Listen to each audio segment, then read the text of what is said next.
Agora tá quase tudo pronto para a gente fazer a ligação entre a mesh e a armadura. Eu só queria que antes a gente fizesse algumas verificações que vocês podem repetir aí no arquivo de vocês. A primeira é ver se os objetos estão com o centro em comum.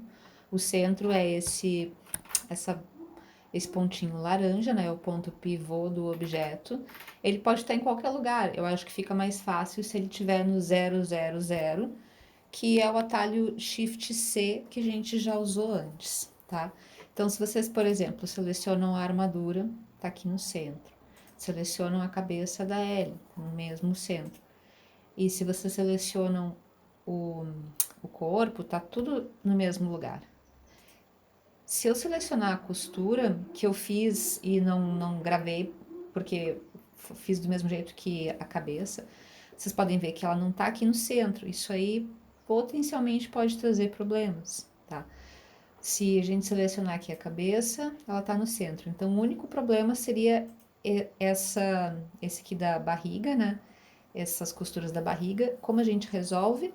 F3 para acessar o menu de busca, coloca Origin, aí set Origin, e aí vocês podem escolher Origin to 3D Cursor, que aí ele vai pro cursor, a origem vai pro cursor 3D, que é aquele alvo branco e vermelho que está no centro, e pronto, tá bom?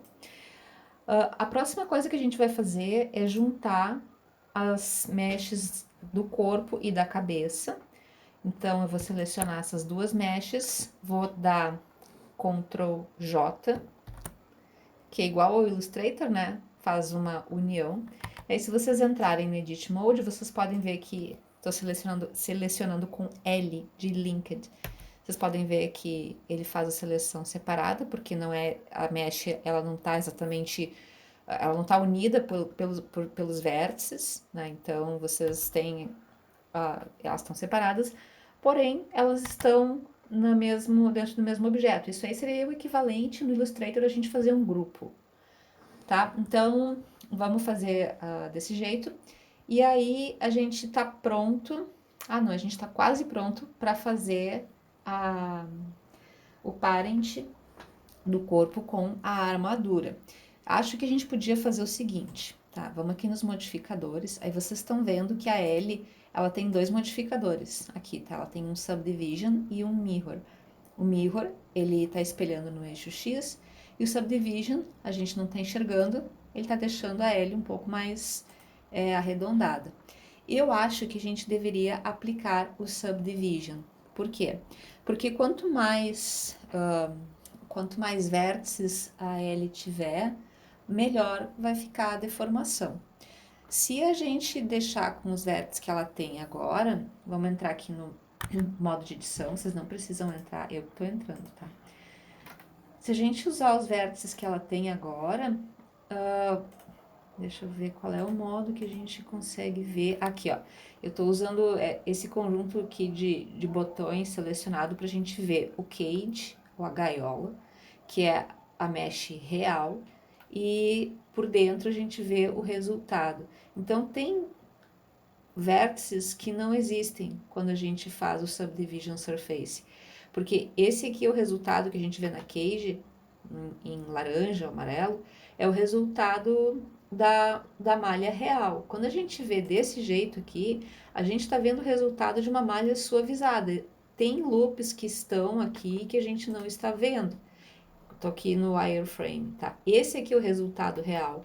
Então, vê que a gente tem duas subdivisões aqui no viewport. Então, a gente tem, para cada loop, a gente tem duas subdivisões. Então, tem 4 na vertical, 4 na horizontal.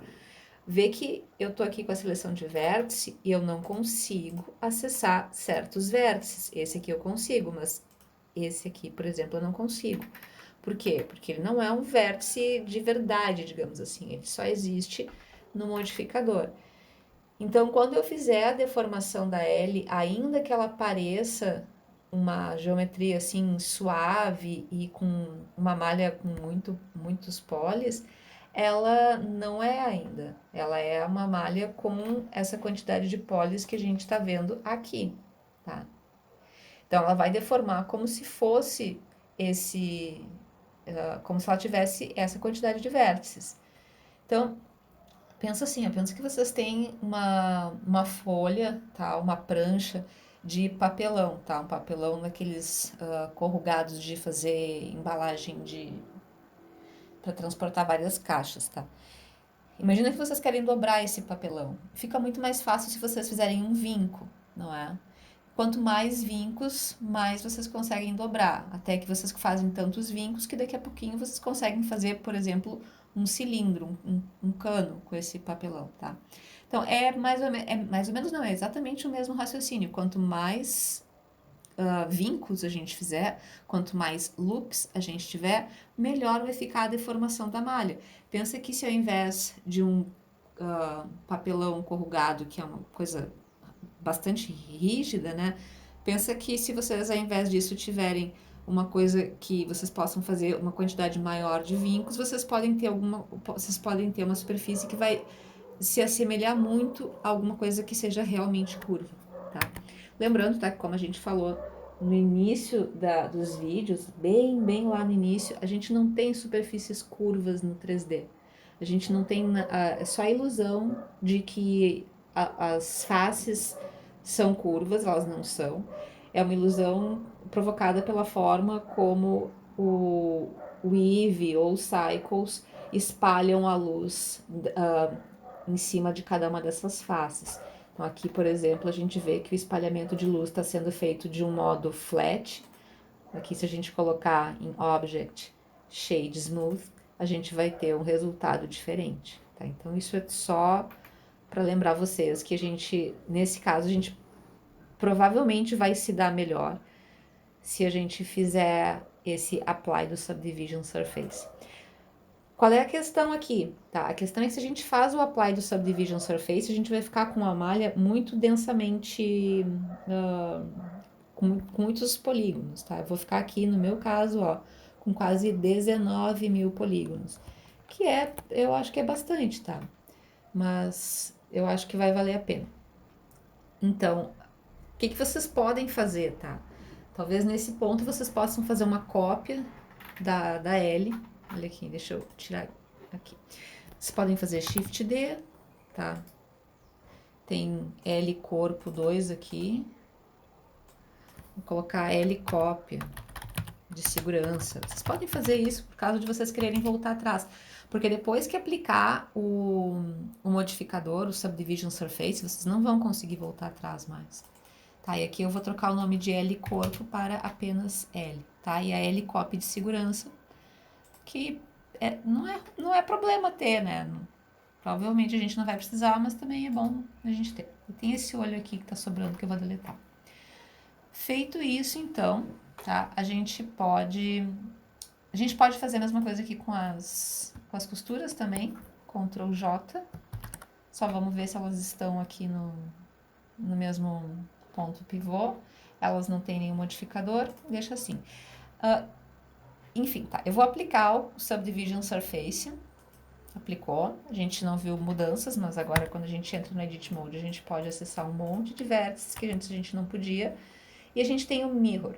O Mirror eu vou pedir pra gente não ativar ainda, e a gente ativa quando a gente terminar de consertar todos os probleminhas que vão acontecer quando a gente unir um esqueleto à malha. Gente, olha só, esse vídeo acabou ficando meio longo, tá? Ele tá com 9 minutos, eu vou parar ele por aqui, e aí no próximo vídeo eu vou fazer a união dos dois.